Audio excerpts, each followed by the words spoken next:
behind the fair facade. I'm afraid she's rather odd, very different from the rest of us. She's nothing like the rest of us. Yes, different from the rest of us is Belle. Hey, let's recap Once Upon a Time, Season 4, Episode 6, called Family Business. So when we begin this episode, we're in a flashback in the Enchanted Forest, where we get introduced to pre-rumpled Belle. She has a mother at this point, and a loving, sacrificial mother, actually, who taught her the love of reading. While trying to protect her beloved book collection, the mother and daughter get attacked by ogres, because this is during the Ogre War. And the next day, Belle has no memories of these events, but she learns from her father that her mother died. And determined to get her last memory of her mother, she disobeys her father's orders and ventures to Arendelle to seek out the rock trolls, who she hopes will restore their memory. Now, the second but connecting flashback is what happens in Arendelle. So Anna and Elsa are reunited. It's very beautiful, because we've been waiting for that. And Anna meets the Snow Queen, and who has a name now, actually. Her name is Ingrid, so, finally we can call her by her name. So she learns that Ingrid is her aunt, and that she has been teaching Elsa to control her powers, which is good. However, she is lying to Elsa about what she discovered in the Enchanted Forest. So even though she's kind of being deceptive, she thinks that the Snow Queen is also being deceptive in lying, like, well, I never heard of my aunt, what? So Anna grows suspicious about it. She tells Kristoff, and so she decides to go see the rock trolls to maybe clarify things for her. We got a great Kristoff moment, which, they're like, kind of engagement is like coming to a close, like, so theoretically they're getting married soon, so they're all lovey-dovey, and it's really nice. So anyway, this deception kind of backfires for Anna, because later, once Ingrid finds her, she labels her as a non-understanding sister who is trying to take her powers away because she saw the hat that she got from Rumpelstiltskin, and she gets captured by the Snow Queen. So Snow Queen has her in like a cage, and it's crazy. We learn that Ingrid does have another sister besides their mother, and she vanished when they were young, and then Snow Queen got trapped in the urn. So now we kind of think that the reason is the Ingrid had something to do with the other sister vanishing, and that's why she was trapped in the urn, because she did something. So anyway, before that, Belle and Anna become friends because they both meet in that little German shack with that yodel guy, and he's no help, and so Anna's like, oh, I know the rock trolls, I can show you. So Anna helps her find the trolls, and they bond over their dead moms. However, instead of saving Anna when she's on the ledge, Belle reaches for the memory rock that the trolls gave her, and it actually falls, and both it and Anna fall to its doom, because the rock with the memories in it gets smashed, and Anna gets captured by the Snow Queen. Belle takes this as her fault, and she's very upset about it. And we see this in what's actually happening in Storybrooke. When Elsa is extremely upset in the library, she can't find anything about her sister, Belle's like, oh my gosh, I need to help, I need to do something.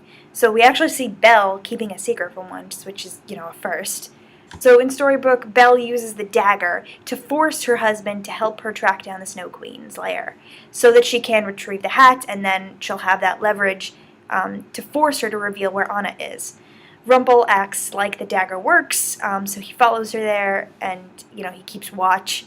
But Rumple isn't actually affected, and actually, since he has the hat, Belle fails in her mission to find the hat in the lair, and instead she finds the Snow Queen's mirror, which we know from last week. It's, dark magic, she was working on it, something, and what happens is it reflects kind of the worst parts of yourself. It kind of works like confronting a Horcrux in Harry Potter. It, like, tries to keep you from smashing it by, confusing you, and, like, it reflects all of your insecurities, and that's what it does to Belle.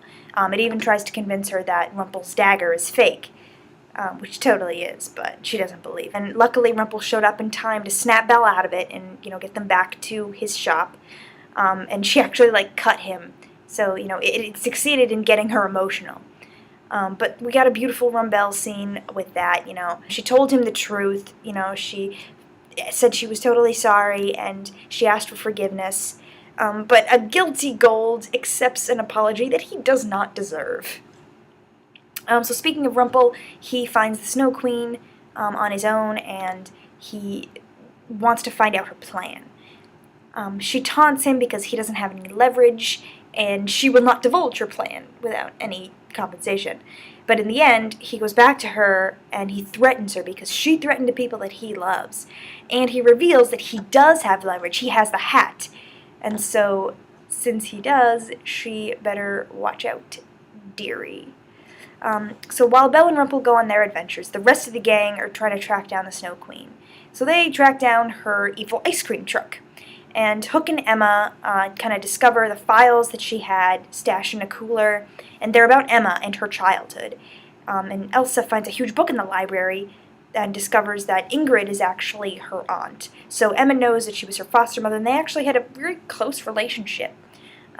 And Elsa discovers that she's related to her. So Emma figures out that she's trying to replace the sisters that she lost and collect all these magical, loving, blonde family that she's always wanted. So also, Regina is avoiding Robin this entire episode because she doesn't want to tell him that she's coming up empty with the search to get Marion better. She tells him that she can't save him, and although Robin believes in her completely, Regina regretfully tells him that in order to save Marion, he must let her go and fall back in love with his wife. Oh my gosh, it's so terrible. It's like the only thing you can do to save her is to fall in love with her, which means you can't be in love with me. Oh man. So as far as continuity, here's what we learn. In the flashback stories, the Snow Queen now has the hat. The last anyone's seen of Anna is getting captured by the Snow Queen. We know the Snow Queen's mirror is using dark magic that can make people turn on each other, and that's what the Snow Queen wants, is to destroy all of Storybrooke except for her, Elsa, and Emma, to replace the sister she lost. Belle suggests that they seek out Rumpelstiltskin after learning about him from Anna. So in the flashbacks, that's how that all happens. Belle's mom was killed by the ogres in the Ogre War, saving Belle's life, which is why Belle has this whole hero trip. We know that Belle knows about the hat, and Ingrid and Emma did have a close relationship that she doesn't even remember. Okay, so next week we're going to have a Snow Queen flashback, hopefully. I saw that there's going to be an actress playing the young Snow Queen, which is really good because I'm really excited. We want to see the Snow Queen's flashback and get her backstory.